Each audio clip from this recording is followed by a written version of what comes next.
அனைத்து ஆசிரியர் இயக்கங்களின் கூட்டமைப்பினர் கருப்பு பேட்ஜ் அணிந்து கவன ஈர்ப்பு ஆர்ப்பாட்டத்தில் ஈடுபட்டனர். திருவள்ளூர் மாவட்ட ஆட்சியர் அலுவலகம் அருகே உள்ள டோல்கேட் பகுதியில் அனைத்து ஆசிரியர் இயக்கங்களின் கூட்டமைப்பு சார்பில் தஞ்சாவூர் மாவட்டம் மல்லிப்பட்டினம் அரசு மேல்நிலைப் பள்ளி வளாகத்தில் இருந்த ஆசிரியை ரமணியை வெட்டி படுகொலை செய்யப்பட்ட சம்பவத்தை கண்டித்தும், பள்ளிகளில் பணி செய்யும் இடங்களில் ஆசிரியர்களுக்கு பாதுகாப்பை உறுதி செய்ய பணி பாதுகாப்பு சட்டம் இயற்றிட வலியுறுத்தியும் தமிழ்நாடு அரசின் கவனத்தை ஈர்க்கும் மாபெரும் கவன ஈர்ப்பு ஆர்ப்பாட்டம் நடைபெற்றது. இந்த கண்டன ஆர்ப்பாட்டத்தில் ஜாக்டோ ஜியோ மாநில ஒருங்கிணைப்பாளர்கள் ராதாஸ், ஞானசேகரன், பிரபாகரன் உட்பட 100க்கும் மேற்பட்ட ஆசிரியர்கள் அனைவரும் கருப்பு பேட்ஜ் அணிந்து கண்டன கோஷங்களை எழுப்பினர். மேலும் ஆசிரியர்களுக்கு பணி பாதுகாப்பு சட்டத்தை தமிழக அரசு உடனடியாக அமல்படுத்தாவிட்டால் மாநிலம் தழுவிய போராட்டம் நடைபெறும் என ஜாக்டோ ஜியோ மாநில ஒருங்கிணைப்பாளர் ராதாஸ் பேட்டியளித்துள்ளார்.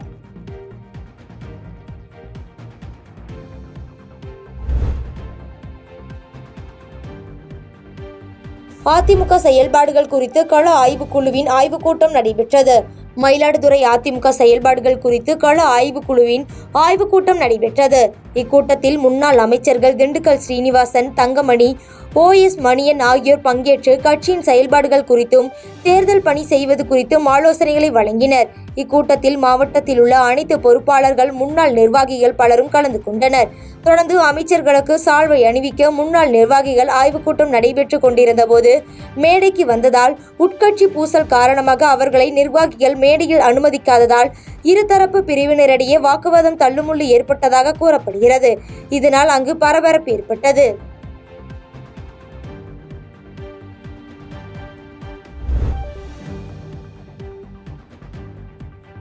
சீர்காழி அருகே நடைபெற்று வரும் 4 வழி சாலை பணியை பாராளுமன்ற உறுப்பினர் சுதா ஆய்வு மேற்கொண்டார்.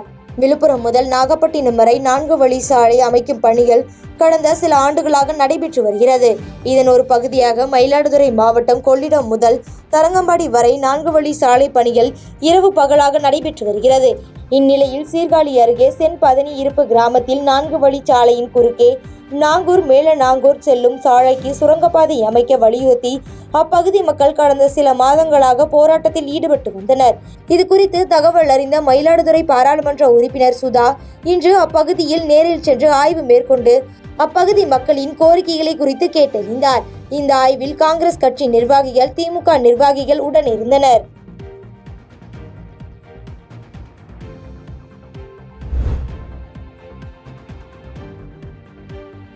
பேரணாம்பட்டு அருகே தெருநாய்கள் கடித்ததில் பள்ளி மாணவன் உட்பட 3 பேர் படுகாயமடைந்துள்ளனர். வேலூர் மாவட்டம் பேரணாம்பட்டு மதினி தெருவைச் சேர்ந்த முகமது ஹல்கான் என்ற சிறுவன் பள்ளியில் 4ஆம் வகுப்பு படித்து வருகிறார்.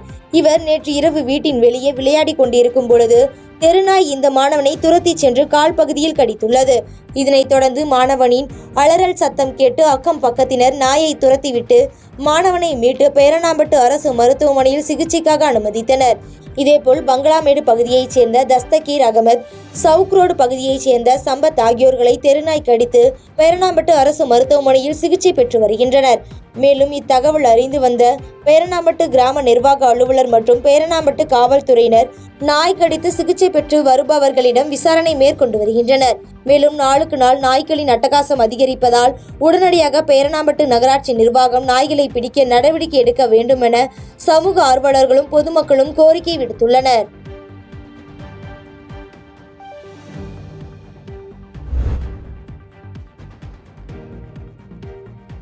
தமிழ்நாடு வருவாய்த்துறை அலுவலர் சங்கம் சார்பில் தமிழகம் முழுவதும் பணி புறக்கணிப்பு மற்றும் தொடர் காத்திருப்பு போராட்டம் நடத்துவது குறித்தான ஆலோசனை கூட்டம் நடைபெற்றது.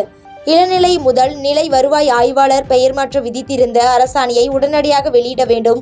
3 ஆண்டுகளுக்கு மேற்பட்ட அலுவலக உதவியாளர் காலி பணியிடங்களை உடனடியாக நிரப்பப்பட வேண்டும் உள்ளிட்ட 9 அம்ச கோரிக்கையை வலியுறுத்தி தமிழ்நாடு வருவாய்த்துறை அலுவலர் சங்கம் சார்பில் தமிழகம் முழுவதும் 3வது கட்ட போராட்டமாக வருகின்ற நவம்பர் 26ஆம் தேதி முதல் பணி புறக்கணிப்பு மற்றும் தொடர் காத்திருப்பு போராட்டம் நடத்த உள்ளனர். இதனைத் தொடர்ந்து புதுக்கோட்டை வட்டாட்சியர் அலுவலகத்தில் ஆலோசனை கூட்டம் மாநில தலைவர் தமிழரசன் தலைமையில் நடைபெற்றது.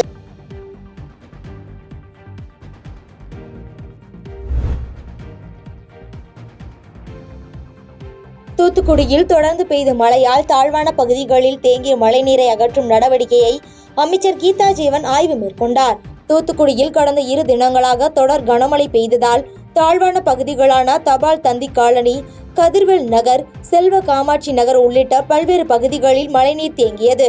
இதனை அகற்றும் பணியில் மாநகராட்சி ஊழியர்கள் ஈடுபட்டனர். இப்பணியினை அமைச்சர் கீதா ஜீவன் நேரில் சென்று பார்வையிட்டு ஆய்வு செய்து பணியினை துரிதப்படுத்தினார். மேலும் அங்கு நடைபெறும் பணிகளை துரிதமாக மேற்கொள்ள அறிவுறுத்தினார்.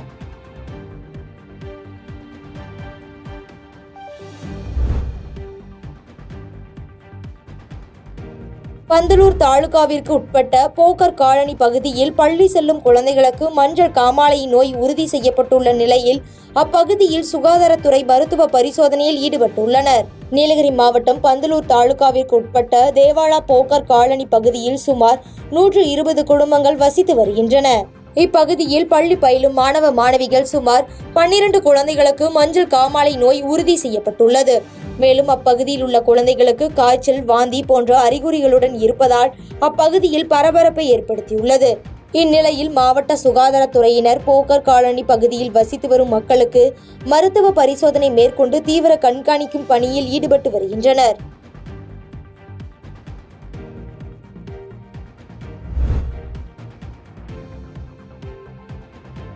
நீலகிரியில் மலைப்பூண்டின் விலை திடீர் வீழ்ச்சி அடைந்துள்ளதால் விவசாயிகள் கவலையடைந்துள்ளனர். நீலகிரி மாவட்டத்தில் தேயிலைக்கு அடுத்தபடியாக மலை காய்கறி உற்பத்தி அதிகமாக விளைவிக்கப்படுகிறது. இதில் நீலகிரியில் விளையும் மலைப்பூண்டு மருத்துவ குணமும் அதிக கார தன்மையும் கொண்டதாகும். இந்நிலையில் கடந்த வாரம் வரை மத்திய பிரதேசம், குஜராத், இமாச்சல் பிரதேசத்தில் இருந்து பூண்டு வரத்து இல்லாததால் நீலகிரி மலைப்பூண்டின் விலை மும்மடங்கு உயர்ந்து கிலோ 600 ரூபாய் வரை கொள்முதல் செய்யப்பட்டது. தற்போது மீண்டும் வெளி மாநிலத்தில் இருந்து பூண்டு மேட்டுப்பாளையம் மண்டிக்கு வர தொடங்கியுள்ளதால் நாளுக்கு நாள் வீழ்ச்சி அடைந்து ரூபாய் 330 ரூபாய்க்கு விற்பனையாகிறது. இதனால் பூண்டு விளைவிக்கும் விவசாயிகள் கவலையடைந்துள்ளனர்.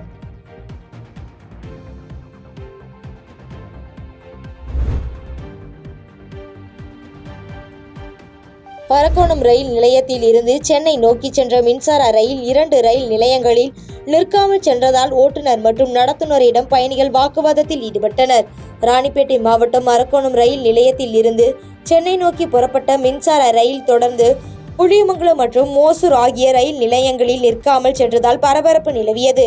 பயணிகள் உடனடியாக சங்கிலியை பிடித்து இழுத்ததில் ரயில் நிறுத்தப்பட்டதை அடுத்து அங்கு சென்ற பயணிகள் ஓட்டுநர் மற்றும் நடத்துனரிடம் வாக்குவாதத்தில் ஈடுபட்டனர். பின்னர் இது குறித்து காரண விளக்கம் கேட்டு ஓட்டுநர் மற்றும் நடத்துனரிடம் ரயில்வே நிர்வாகம் தொடர்ந்து விசாரணை மேற்கொண்டு வருவதாக தெரிவித்தனர்.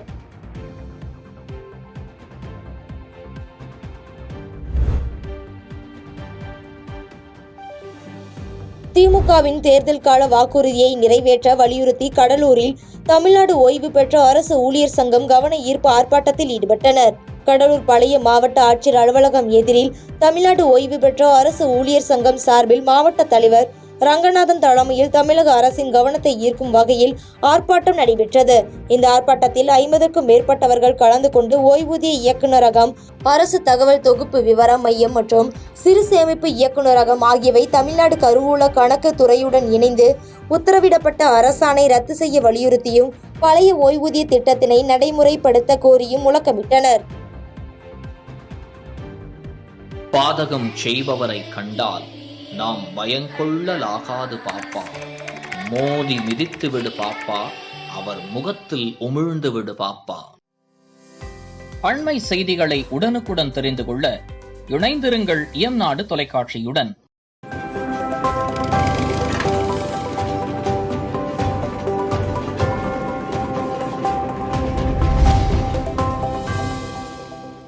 உதகையில் 10ஆம் வகுப்பு மாணவியை பாலியல் பலாத்காரம் செய்த வழக்கில் முன்னாள் காதலன் உள்பட 4 பேர் கைது செய்யப்பட்டுள்ளனர்.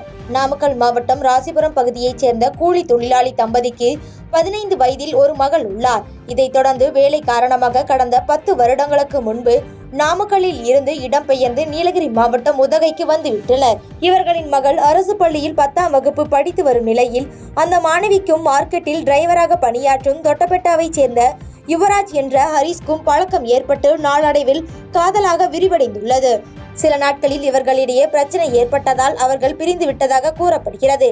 இந்நிலையில் கடந்த 10ஆம் தேதி மாணவி தோழிகளை பார்க்க செல்வதாக கூறிவிட்டு வெளியில் சென்று நீண்ட நேரமாகியும் வீடு திரும்பாததால் அதிர்ச்சியடைந்த மாணவியின் தாயார் பல இடங்களில் தேடி பார்த்துவிட்டு காவல் நிலையத்தில் புகார் அளித்துள்ளார். இது குறித்து வழக்கு பதிவு செய்து விசாரணை நடத்தி வந்த காவல்துறையினர் 13ஆம் தேதி வீட்டுக்கு வந்த மாணவியிடம் விசாரணை நடத்தினர். விசாரணையில் தீபாவளிக்கு சொந்த ஊர் செல்வதாக மாணவி மேட்டுப்பாளையம் சென்றுள்ளார். அப்போது முகநூல் மூலம் அறிமுகமான மேட்டுப்பாளையத்தைச் சேர்ந்த காஜா என்பவர் தன்னுடைய வீட்டுக்கு அழைத்து சென்று மாணவியை பாலியல் துன்புறுத்தல் செய்தது தெரிய வந்தது. இதனால் சிறுமி மருத்துவ பரிசோதனைக்கு உதகை அரசு மருத்துவக் கல்லூரி மருத்துவமனையில் அனுமதிக்கப்பட்டார். மேலும் நடத்திய விசாரணையில் கடந்த ஜூலை மாதம் மாணவியிடம் ஏற்கனவே பழகி வந்த ஹரிஸ் என்பவரும் அத்துமீறியுள்ளார். இதைத் தொடர்ந்து சிறுமியிடம் போலீசார் தொடர் விசாரணை நடத்திய போது மேலும் சிலர் சிறுமியிடம் பாலியல் சீண்டலில் ஈடுபட்டது தெரிய வந்துள்ளது. இதனைத் தொடர்ந்து முன்னாள் காதலன் யுவராஜ் என்கிற ஹரிஸ் மற்றும் மேட்டுப்பாளையத்தைச் சேர்ந்த காஜா, பெந்தட்டியைச் சேர்ந்த பிரேம்குமார், இடுகட்டியைச் சேர்ந்த பிரவீன், சாந்தூர் பகுதியைச் சேர்ந்த அஜித் உட்பட 7 பேர் மீது வழக்கு பதிவு செய்யப்பட்டுள்ளது. இதில் ஹரிஸ், பிரவீன், பிரேம்குமார், அஜித் ஆகிய 4 பேரை போக்சோ சட்டத்தின் கீழ் கைது செய்த காவல்துறையினர் தலைமறைவான மேலும் 3 பேரை தீவிரமாக தேடி வருகின்றனர்.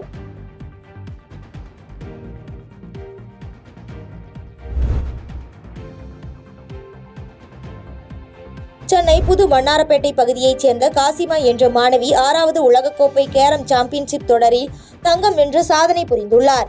அமெரிக்காவில் நடைபெற்ற 6வது உலகக்கோப்பை கேரம் சாம்பியன்ஷிப் தொடரில் தமிழ்நாட்டில் இருந்து காசிமா, நாகஜோதி, மித்ரா, மரிய இருதயம் ஆகிய வீராங்கனைகள் பங்கேற்றனர். இதில் சென்னை புது வண்ணாரப்பேட்டை பகுதியைச் சேர்ந்த காசிமா மகளிர் தனிப்பிரிவு, இரட்டையர் பிரிவு, குழு போட்டி என 3 பிரிவுகளிலும் தங்கம் வென்று சாதனை புரிந்துள்ளார். இதையடுத்து தங்க பதக்கத்துடன் நாடு திரும்பிய வீராங்கனைகளுக்கு சென்னை விமான நிலையத்தில் உற்சாக வரவேற்பு அளிக்கப்பட்டது.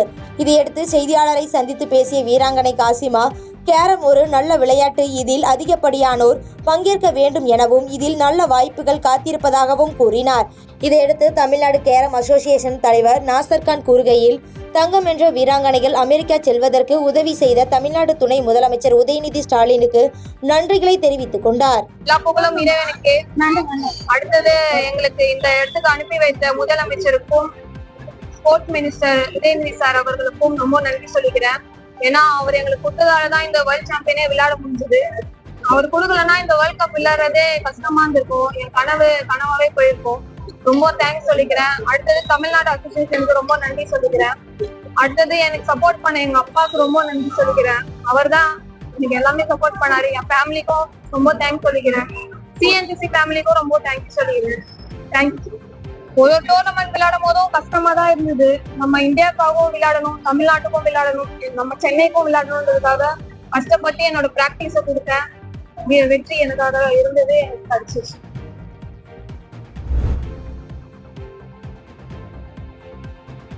ஆனைமலை அடுத்த ஆழியார் அருகே தேவராஜ் என்ற நபரை மாற்றுத்திறனாளி நபர் கல்லால் அடித்து கொலை செய்த சம்பவம் அதிர்ச்சியை ஏற்படுத்தியுள்ளது. கோவை மாவட்டம் ஆனைமலையை அடுத்த ஆழியார் பகுதியில் காலை வழக்கம்போல் தூய்மை பணியாளர்கள் அன்றாட பணிகளை மேற்கொண்டுள்ளனர். அப்போது அப்பகுதியில் குப்பைகளுக்கு நடுவே மனித கைகள் தென்பட்டுள்ளது. இது குறித்து தூய்மை பணியாளர்கள் காவல் நிலையத்துக்கு தகவல் தெரிவித்த நிலையில் ஆழியார் போலீசார் இது குறித்து சிசிடிவி கேமரா காட்சிகளை கொண்டு விசாரணை செய்தனர். விசாரணையில் புதுக்கோட்டையைச் சேர்ந்த தேவராஜ் என்ற நபர் இறந்து சடலமாக கிடந்ததும் ஆழியார் பகுதியில் உள்ள மாற்றுத்திறனாளி ஜாகீர் என்பவர் தேவராஜை கல்லால் கொலை செய்ததும் தெரிய வந்துள்ளது. இருவருக்கும் ஏற்பட்ட வாக்குவாதத்தில் ஆத்திரத்தில் ஜாகீர் இவ்வாறு நடந்து கொண்டுள்ளார். தேவராஜன் சடலத்தை கைப்பற்றிய போலீசார் இது குறித்து வழக்கு பதிவு செய்து விசாரணை மேற்கொண்டு வருகின்றனர்.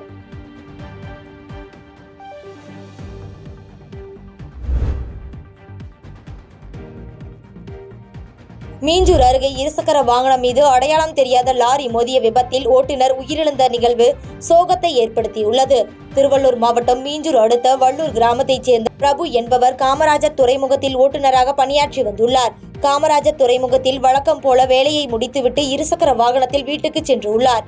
இந்நிலையில் அத்திப்பட்டு புதுநகர் அருகே இருசக்கர வாகனத்தில் வந்தபோது அடையாளம் தெரியாத லாரி மோதிய விபத்தில் பிரபு உடல் நசுங்கி பரிதாபமாக உயிரிழந்தார். இது குறித்து தகவல் அறிந்த காவல்துறையினர் சம்பவ இடத்திற்கு வந்து சடலத்தை கைப்பற்றி உடற்கூறு ஆய்விற்காக மருத்துவமனைக்கு அனுப்பி வைத்தனர். இந்த சம்பவம் தொடர்பாக செங்குன்றம் போக்குவரத்து புலனாய்வு பிரிவு போலீசார் வழக்கு பதிவு செய்து தப்பியோடிய லாரி ஓட்டுநரை தேடி வருகின்றனர். இதனிடையே விபத்தை ஏற்படுத்திய லாரியை கண்டுபிடித்து ஓட்டுநர் மீது நடவடிக்கை எடுக்க வலியுறுத்தி உறவினர்கள் திடீர் சாலை மறியல் போராட்டத்தில் ஈடுபட்டனர். இதனையடுத்து சம்பவ இடத்திற்கு வந்த காவல்துறையினர் உரிய நடவடிக்கை எடுப்பதாக உறுதி அளித்ததைத் தொடர்ந்து போராட்டம் கைவிடப்பட்டது. பாதகம் செய்பவரை கண்டால் நாம் பயங்கொள்ளலாகாது பாப்பா. மோதி மிதித்து விடு பாப்பா, அவர் முகத்தில் உமிழ்ந்து விடு பாப்பா. அண்மை செய்திகளை உடனுக்குடன் தெரிந்து கொள்ள இணைந்திருங்கள் இயம்நாடு தொலைக்காட்சியுடன்.